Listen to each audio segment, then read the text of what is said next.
వరలక్ష్మి వ్రతం సంపూర్ణ పూజా విధానం. కలశం పెట్టుకోవాలా, వ్రతంలో వినాయక పూజ చేయాలా, 5 రకాల నైవేద్యాలు పెట్టాలా అన్ని డీటెయిల్గా తెలుసుకుందాము. శ్రావణ మాసం శుక్లపక్షంలో పౌర్ణమికి ముందు వచ్చే శుక్రవారం రోజు మనం వరలక్ష్మి వ్రతం జరుపుకుంటాము. వరలక్ష్మి దేవత విష్ణుమూర్తి భార్య. హిందూ మతం ప్రకారం ఈ పండుగ చాలా ఇష్టమైనది. వరాలు ఇచ్చే దేవతగా వరలక్ష్మీదేవిని కొలుస్తాము. ప్రతి సంవత్సరం శ్రావణ మాసంలో వచ్చే 2వ శుక్రవారం నాడు వరలక్ష్మి వ్రతాన్ని జరుపుకుంటాము. ఈ సంవత్సరం అయితే వరలక్ష్మి వ్రతం ఆగస్టు 8 వచ్చింది. మన కుటుంబ శ్రేయస్సు కోరుతూ వివాహిత స్త్రీలు భర్త సంక్షేమాన్ని కోరుతూ మంగళగౌరి వ్రతంతో పాటు కుటుంబం అంతా ఐశ్వర్యం ఆరోగ్యంతో జీవించాలని కోరుకుంటూ శ్రావణ శుక్రవారం రోజున వరలక్ష్మి వ్రతం జరుపుకుంటాము. ఈ వ్రతానికి ఆచరించడం వల్ల లక్ష్మీదేవి అనుగ్రహం లభిస్తుందని నమ్ముతాము. ఈ సందర్భంగా వరలక్ష్మి వ్రతం రోజున ఏ పనులు చేయాలి, ఏ పనులు చేయకూడదు, పూర్తి వివరాలు మనం ఈ వీడియోలో తెలుసుకుందాము. శ్రావణ శుక్రవారం రోజు వరలక్ష్మి వ్రతం ఏ విధంగా చేసుకోవాలి? వరలక్ష్మి వ్రతం కొత్తగా చేసుకునే వాళ్ళు కానీ ఎప్పటి నుంచో చేస్తున్న వాళ్ళు కూడా కొన్ని చిన్న సందేహాలు ఉంటూ ఉంటాయి కదా. ఆ సందేహాలు అన్నీ కూడా అర్థమయ్యేలాగా మనము శ్రావణ శుక్రవారం రోజు వరలక్ష్మి వ్రతం ఏ విధంగా చేసుకోవాలి, ఎలా చేయాలి, అలాగే ఈరోజు పూజ అయిన తర్వాత ముఖ్యంగా చేయవలసిన పని ఏంటి, ఇవన్నీ కూడా మనము ఈ వీడియోలో క్లియర్గా తెలుసుకునే ప్రయత్నం చేద్దాము. వీడియో చూసిన తర్వాత మీకు నచ్చితే మటుకు లైక్ చేసి కామెంట్ చేయండి. అలాగే స్కిప్ చేయకుండా చూడటం చాలా మంచిది వీడియో అయితే. అప్పుడే వీడియో మీకు పూర్తిగా అర్థమవుతుందని నమ్ముతాను. ఈ వరలక్ష్మి వ్రతం ఆచరించడానికి ముందే ఇల్లంతా శుభ్రం చేసుకోండి. ఎక్కడ కూడా బూజు లేకుండా శుభ్రం చేసుకోండి. అలాగే కిచెన్ మొత్తం కూడా చాలా శుభ్రంగా ఉంచుకోవడానికి ప్రయత్నం చేయండి. బొద్దింకి లాంటివి తిరగకుండా నీట్గా బూజు లేకుండా ఇల్లంతా కూడా శుభ్రం చేసుకోండి. అలాగే వ్రతం చేసే ముందు రోజే ఒక 3 విషయాలు జాగ్రత్తగా గుర్తుపెట్టుకోండి. ఒకటి, మెయిన్ డోర్ అనేది చాలా నీట్గా ఉండాలి. ఇక్కడ దుమ్ము కానీ డస్ట్ కానీ లేకుండా శుభ్రంగా మెయిన్ డోర్ గుమ్మం అనేది చాలా నీట్గా ఉంచుకోండి. అలాగే కొంతమంది ఇంట్లో నాన్ వెజ్ అనేది స్టాక్ పెట్టుకుంటూ ఉంటారు కదా, ఫ్రిడ్జ్లో కానీ లేదా ఎండిన రొయ్యలు కానీ ఎండు చేపలు లాంటివి అస్సలు ఇంట్లో లేకుండా చూసుకోండి. ఆ ఒక్క రోజున లేకుండా చూసుకోండి. అలాగే మనం పూజ చేసే ప్రాంతంలో కానీ పూజా మందిరానికి కానీ ఇలాంటి వస్తువులు లేకుండా ఉండేట్టు చూసుకోండి, దగ్గరగా ఉండేట్టు లేకుండా చూసుకోండి. ముఖ్యంగా వ్రతం చేసే రోజు ఇంట్లో మాసిన బట్టలు లేకుండా చూసుకోండి. చాలామంది చాలా ఇంతెత్తున మాసిన బట్టలు ఉంటాయి, అవన్నీ కూడా ముందు రోజే వాష్ చేసుకోండి. వ్రతం ఆచరించే రోజు సూర్యోదయానికంటే ముందే నిద్ర లేచి తలంటి స్నానం అయితే చేయాలి. ఆ తర్వాత గుమ్మానికి పసుపు రాసి కుంకుమ బొట్లు పెట్టి బియ్య పిండితో బొట్లు పెట్టుకొని అష్టదళ పద్మ ముగ్గు వేసుకోండి. పసుపు కుంకుమ పూలతో అలంకరించుకోండి. ఈ వ్రతం చేసే వాళ్ళు పట్టు చీర కట్టుకుంటే చాలా మంచిది. పట్టు వస్త్రాలు శుభప్రదం కూడా, అంటూ ముట్టు లేనివన్నమాట. పట్టు వస్త్రాలు ధరించి మనం నిండుగా రెడీ అయిన తర్వాతే అమ్మవారిని వ్రతం చేసుకోవాలి. తులసికోట దగ్గర దీపారాధన చేసుకోండి.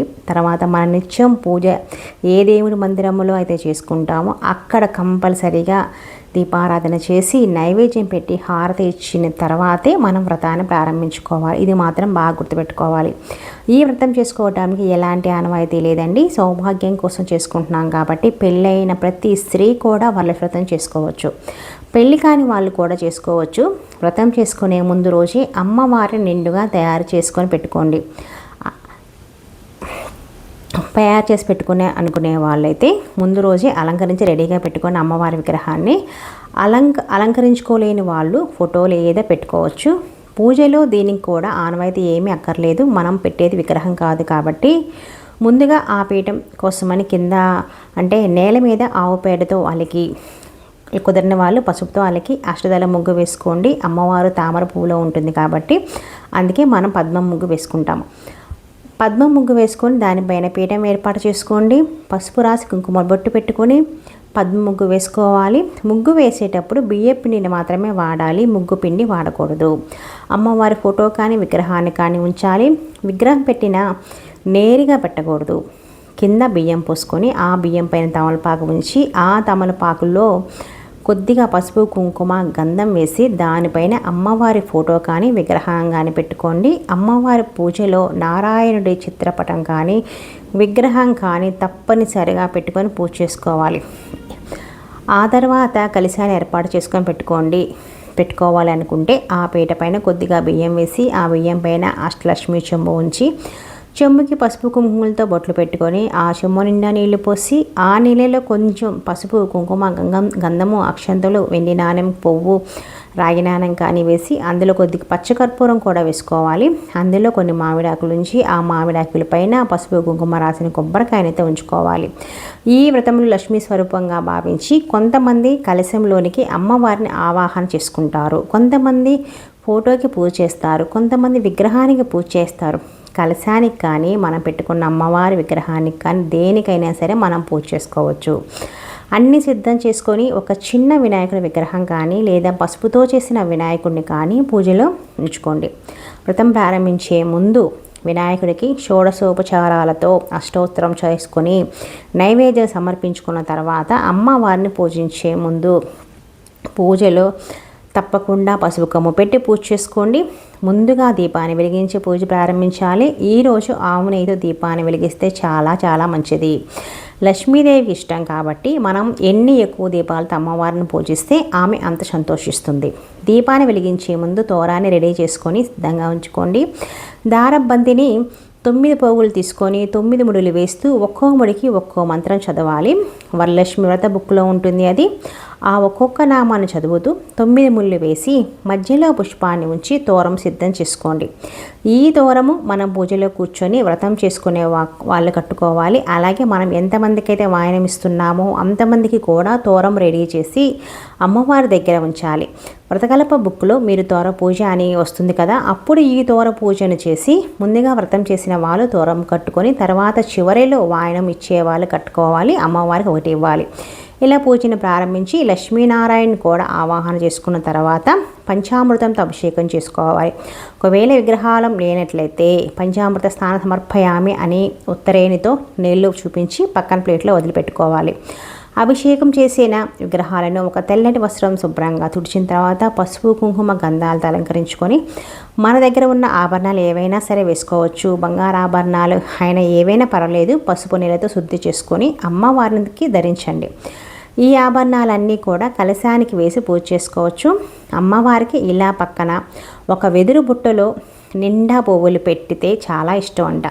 అభిషేకం చేస్తున్నట్లుగా ఉండే 2 ఏనుగు విగ్రహాలు ఉన్నట్లయితే అమ్మవారి ముందు ఉంచి పూజ చేసుకోవచ్చు. లేకపోతే పసుపు ముద్దలు పెట్టండి.